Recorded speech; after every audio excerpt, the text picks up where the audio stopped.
Welcome back to the Evan Phillips Show, guys. In our last video, I said I would announce a winner for the $50 giveaway, and that winner is Allison Ty. She is actually the only person that left comments in the video, so I left it open a little longer just to see if anyone would leave responses. But she is the winner, and I announced it. So in this video, we're going to be talking a little bit about Turo again. So I've been having a lot of fun with Turo, renting and doing all of this stuff.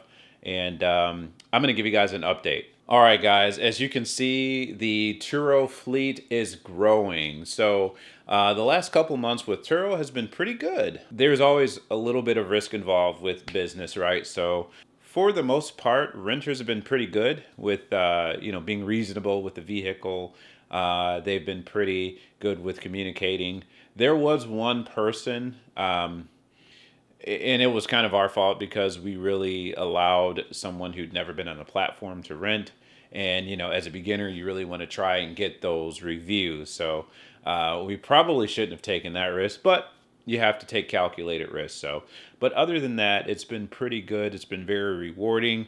So much so that we've decided to purchase another vehicle. So I kind of want to just talk about a couple things here. So purchasing the vehicle, also talking about Turo business and how it's working, if we're making money on it, and if it's worth your while. With the car, we've been able to get all 5-star reviews so far. Definitely a plus for us. We're trying to get to that all-star review. In the beginning, we made a mistake by putting the vehicle on instant book and we had to cancel a trip. So you definitely don't want to do that, guys, as it will leave kind of a bad mark on your Turo there. So far, I've had about 10 different trips. The average trip has been 4 to 5 days now. The last trip lasted, I think, about six days. It was actually the longest trip that I've had so far. And on the same day the car came back, we had another renter who wanted to take the car out again. So we love that kind of situation where the car's coming in and going right back out and being productive for us.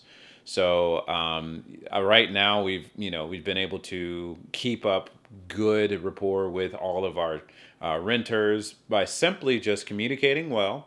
That's also something you're going to really want to do. Making the experience as smooth as possible. And then also just providing things inside of the car like hand sanitizers or masks for COVID, an umbrella for rain, sunglasses, just things that people may not remember to bring.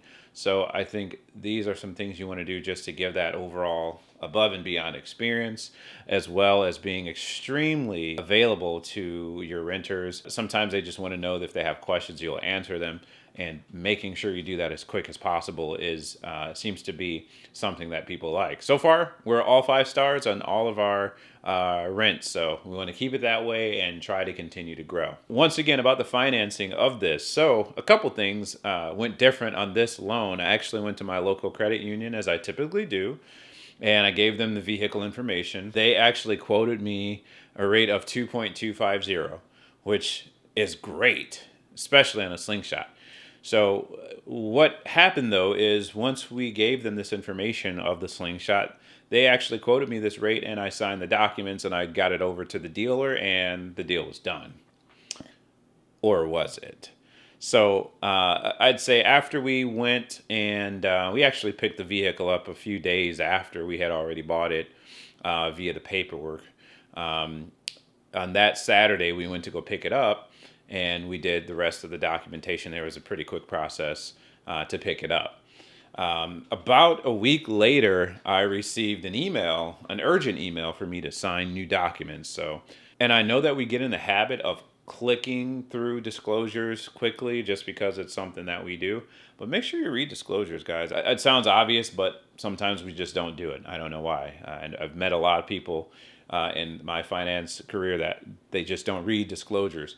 So in that disclosure, basically, they wanted me to agree to a 5.7 because it's considered a motorcycle. In certain states, it's called different things. It could be an autocycle. I think that's the actual term for it. It could be looked at as a motorcycle or a trike since it's 3 wheels.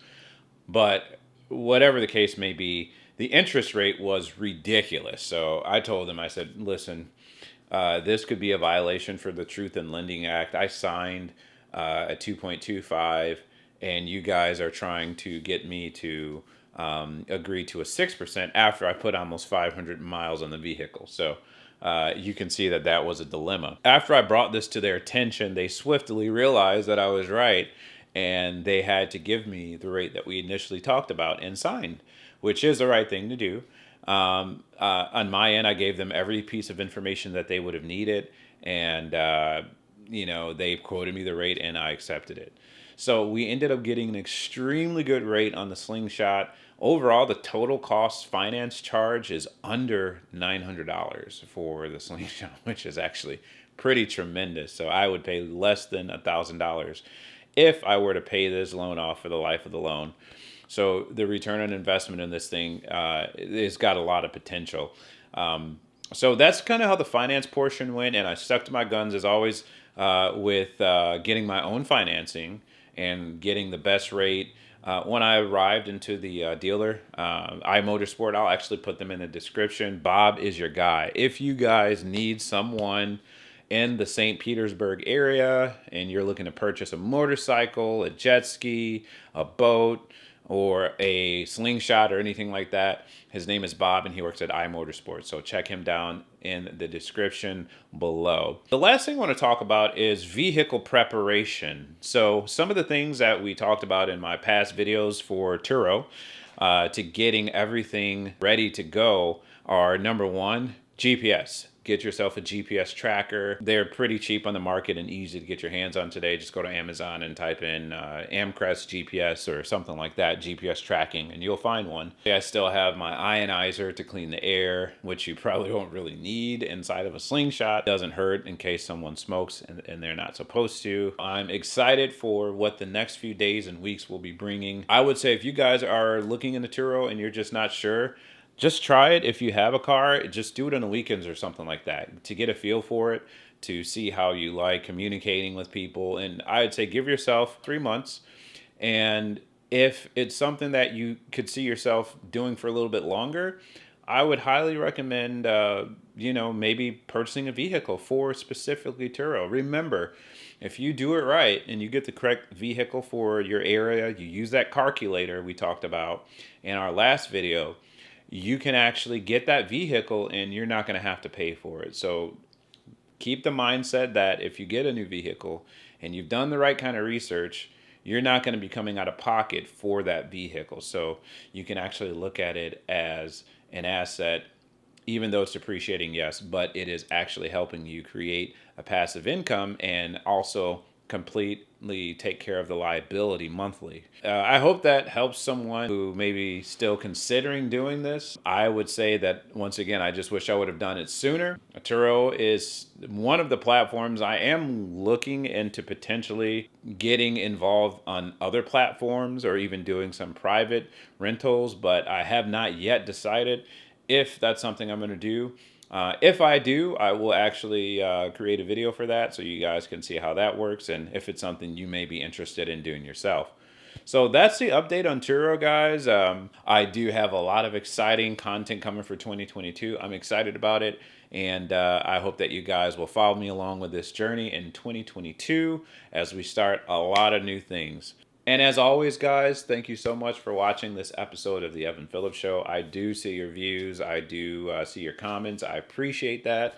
And I look forward to answering them anytime they come in, guys. So you guys, I'm signing off. Happy New Year, and thank you for watching this video.